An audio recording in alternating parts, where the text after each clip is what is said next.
spécial sur mes séries et films du moment. On va en particulier parler de Ginny et Georgia dans cet épisode de mes séries et films Netflix. J'espère que la vidéo te plaira. On continue bien entendu toujours notre challenge d'une vidéo par jour pendant un an. Si tu souhaites suivre la suite de mes aventures sur YouTube, tu peux bien sûr t'abonner et activer la cloche de notification juste en dessous de la vidéo, bien sûr. Je suis très heureuse de te retrouver. On va d'abord parler de Ginny et Georgia. Donc Ginny et Georgia, série que j'ai adorée. J'avoue que je n'avais pas regardé la saison 1 à l'époque où elle est sortie. Et c'est bien dommage de ma part. C'est regrettable de ma part. En fait, j'ai vraiment beaucoup aimé. Je le voyais souvent passer sur Netflix dans les top 10 des séries du moment. Et là, la saison 2 est sortie. Et ma soeur m'en a parlé. Elle m'a dit wow, j'ai regardé ça, j'aime trop, etc. Du coup, je me suis dit bon, si ma soeur aime bien et que la série est tout le temps quasi dans le top 10, c'est que ça doit être bien quand même. Donc je me suis laissé tenter et j'ai littéralement adoré. Donc je vais un peu t'expliquer de quoi parle cette série, tout simplement. Et ensuite je te dirai mon avis personnel sur la série. Alors on suit l'aventure de Ginny et Georgia comme l'indique le nom de la série. Ginny, c'est une adolescente de 15 ans et Georgia, c'est tout simplement sa mère qui a, elle, 30 ans. Du coup, on suit cette aventure un peu mère-fille, assez originale dans le sens où Ginny, donc sa fille, a l'air plus mature que sa mère de 30 ans. Elles ont donc une relation très de meilleures amies. Mais j'avoue que cela trouble assez Ginny, qui a besoin, elle, d'un cadre, de règles, surtout en particulier étant adolescente. Il y a typiquement une scène qui me vient en tête. Un jour, elle fait une soirée sans prévenir sa mère, une énorme soirée chez elle. Et en fait, sa mère, quand elle l'apprend, limite elle est contente que sa fille ait fait une soirée à l'improviste sans la prévenir. Et typiquement ça, c'est le genre de choses qui font que voilà, il y a peu de règles et sa fille a l'air limite plus mature que la mère. Ensuite on va peu à peu avoir beaucoup de flashbacks de la vie de Georgia, de quand Ginny était toute petite aussi. Et on va suivre en fait l'histoire de Georgia à travers des flashbacks notamment, toujours en ayant aussi le présent en tête et en voyant ce qu'elle a fait et comment elle agit dans le présent. On s'aperçoit que du coup Georgia est une femme qui à 15 ans du coup était accouchée en fait de sa fille et qu'elle était partie de chez elle parce qu'elle se faisait abuser en fait par son beau-père. Ça je te le dis parce que je crois qu'on l'apprend il me semble très vite dans la série. Et du coup elle décide de partir, de fuguer, de fuir en fait tout simplement.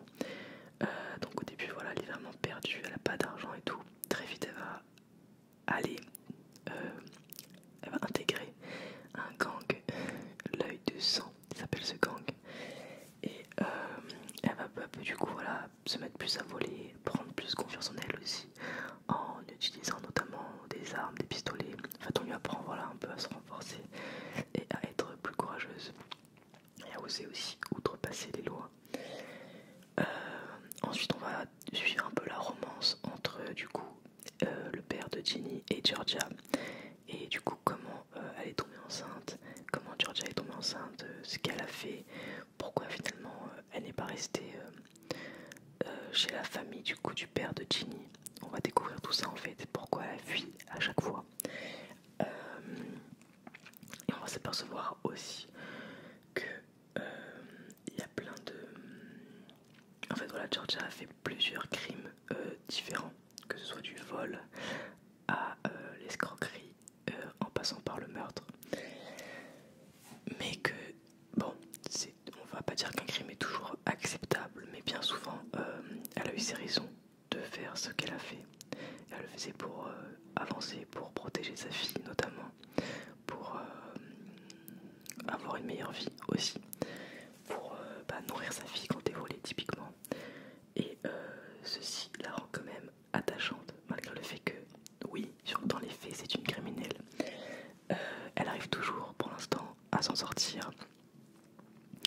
personne en fait ne sait tout ce qu'elle a fait. Mais il y a un problème, c'est que un détective privé la poursuit, on va dire, enfin cherche en fait à savoir qui elle est et ce qu'elle a fait. Et du coup, il vient s'installer dans la nouvelle ville où Georgia et Ginny se sont fraîchement installés. Et on va suivre en fait tout simplement, voilà, leur installation dans cette ville, comment elles vont se débrouiller, l'insertion de Ginny, l'intégration plutôt de Ginny dans son nouveau lycée, l'intégration de son petit frère du coup Austin, qui est du coup son demi-frère. Ils ont pas le même père mais la même mère. L'intégration de Austin dans sa nouvelle école primaire. Et on va suivre un peu voilà, tout ce monde en ayant aussi des flashbacks. Du coup, j'ai beaucoup aimé cette série. Ce que j'ai aimé, c'est que à chaque épisode, à la fin, il y a un rebondissement qui fait que tu as forcément, mais vraiment forcément envie de regarder la suite. Et j'aime ce genre de série parce que bien souvent, j'ai vu plein de séries où vraiment l'histoire est molle, il se passe pas grand chose, limite c'est ennuyeux à regarder. Là vraiment j'avais hâte de regarder chaque épisode. Et même des fois je faisais ma journée, mes projets, etc., mes tournages de vidéos et d'autres projets, et le soir je me disais bon voilà je fais ça, mais ma récompense c'est de regarder cette série ce soir. Et ça m'a vraiment enfin j'ai beaucoup aimé. Et il y a aussi du coup des thèmes qui sont abordés, notamment bon, les thèmes de la dépression, de l'automutilation, aussi de ce que c'est qu'une relation mère-fille. Et ce que j'aime, c'est que ça montre qu'il n'y a pas forcément qu'un type de relation mère-fille, qu'on peut être la mère qu'on veut. Bien sûr, bon, on voit aussi les conséquences que ça a sur sa fille d'avoir une mère comme ça, mais je trouve ça super intéressant. Et ce que j'aime aussi, c'est que c'est, je pense, une série qui peut aussi bien convenir à des personnes plus adultes, comme à des teenagers, comme à des adolescents. Du côté adolescent, on va suivre beaucoup l'histoire de Ginny au lycée, son intégration, ses premiers amours, ses premiers amis. Et d'un autre côté, on va suivre aussi la vie de Georgia en tant qu'adulte, ses actions, ce qu'elle fait pour s'intégrer dans la ville, dans la communauté. Elle a vraiment, du coup, maintenant dans cette nouvelle vie, une véritable vie de Desperate Housewives un peu, vraiment typique américaine. Et du coup, c'est vraiment je pense que cette série peut convenir à tout le monde, parce qu'il y a beaucoup de thèmes abordés. Et dans le même épisode, en fait, tu vas avoir des passages très adolescents et des passages beaucoup plus adultes et beaucoup plus matures. Donc voilà, je pense que cette série vraiment convient à beaucoup de monde. Voilà. Ensuite, en film, j'ai regardé du coup sur Netflix, pareil, le film L'école du bien et du mal. À Cavaldon, deux filles pas comme les autres, Sophie et Agatha, partagent la même passion pour les mondes enchantés. Sophie, couturière aux cheveux blonds, rêve d'échapper à sa morne existence pour devenir princesse, tandis qu'Agatha, avec son esthétique plus austère et sa mère excentrique, a l'étoffe d'une sorcière. Une nuit, sous une lune rouge sang, une force irrésistible emporte les deux amis jusqu'à l'école du bien et du mal, l'endroit où tous les contes de fées commencent vraiment. Une fois sur place, rien ne se passe comme prévu. Sophie est catapultée à l'école du mal et Agatha débarque à l'école du bien. Ils iront donc en classe avec la fille de la méchante sorcière, avec l'enfant du capitaine Crochet, avec le fils du roi Arthur. Et en fait, elles vont s'apercevoir en fait que, enfin, selon elles, Agatha voulait aller à l'école du mal et Sophie voulait aller à l'école du bien.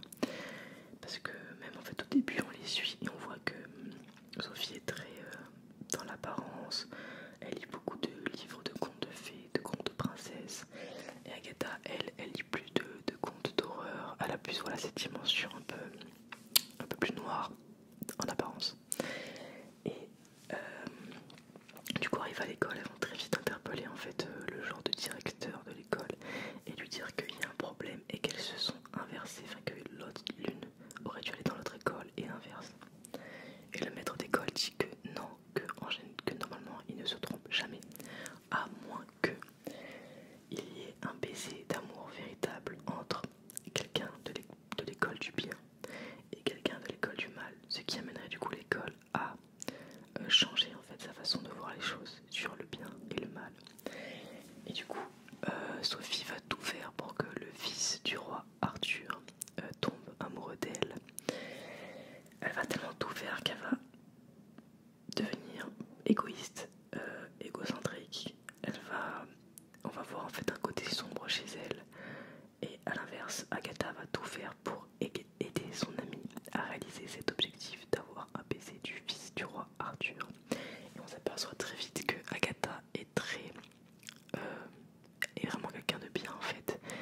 à s'enlaidir, à tout faire en fait pour voilà, être moche comme un méchant en fait, tout simplement.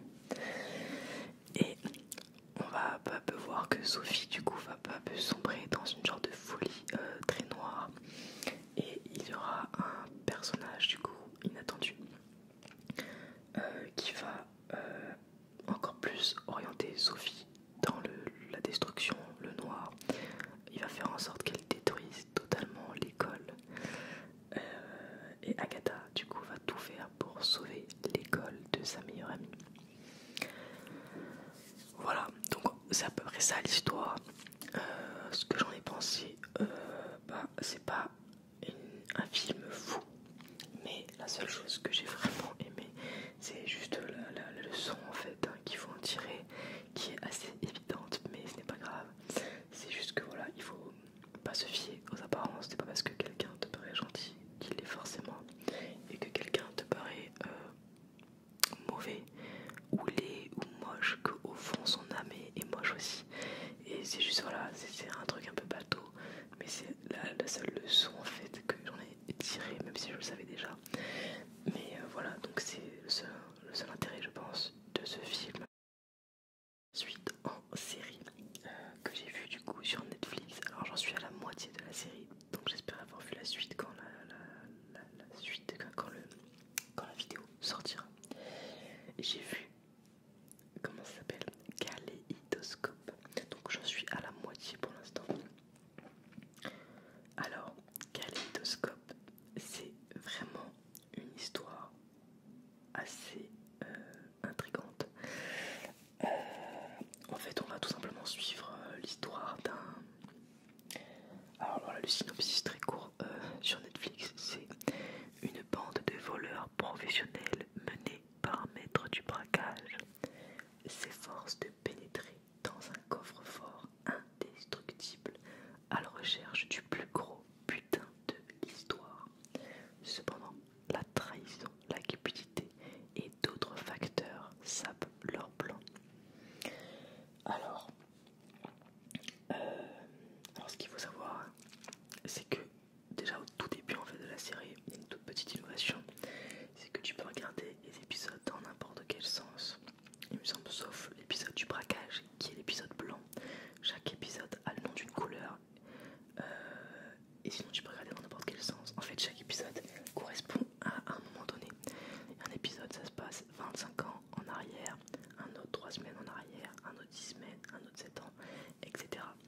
Et du coup, tu vas voir plein de bouts de l'histoire et tout ce qui a conduit du coup le maître du braquage à prendre cette décision de braquer ce coffre-fort en particulier. Et tu vas comprendre pourquoi en fait. Et tu peux aussi essayer de deviner quel personnage va trahir les autres ou pas. Comment va se passer le braquage. Tu peux essayer d'anticiper en fait selon la personnalité des gens, selon ce qui s'est passé entre chaque personne, entre chaque membre en fait de l'équipe de braqueurs, tout simplement. Alors pour l'instant j'aime bien, franchement hier j'ai vraiment enchaîné les épisodes. Il y a un seul personnage que vraiment je déteste profondément pour l'instant en tout cas, c'est Bob. Il s'appelle Bob, c'est vraiment un personnage qui évoque la stupidité, la bovitude, enfin il évoque tout ça en fait. Et déjà en 4 épisodes, à plusieurs reprises, il a failli faire foirer d'autres opérations. Donc je me dis que peut-être que lui fera foirer le braquage parce qu'il est très dans l'ego. Il n'arrive pas à se discipliner, à écouter en fait l'équipe. Il écoute que ses propres intérêts. Donc je pense que c'est une personne à risque entre guillemets pour un braquage tel que celui-ci. Parce que c'est un énorme braquage de 7 milliards de dollars. C'est énorme. Du coup c'est pour ça que je pense que vraiment... Enfin je pense qu'il y a une personne qui va faire foirer le truc. Enfin après je sais pas, en vrai j'ai pas encore regardé l'épisode du braquage. Mais lui vraiment il y a un truc qui me gêne chez lui. Voilà. On voit aussi plein d'histoires on voit du coup ce qui est bien aussi, c'est qu'on voit plein de scènes en fait totalement différentes les unes des autres. On voit le moment présent, on voit, enfin présent, les 3 semaines avant le braquage typiquement.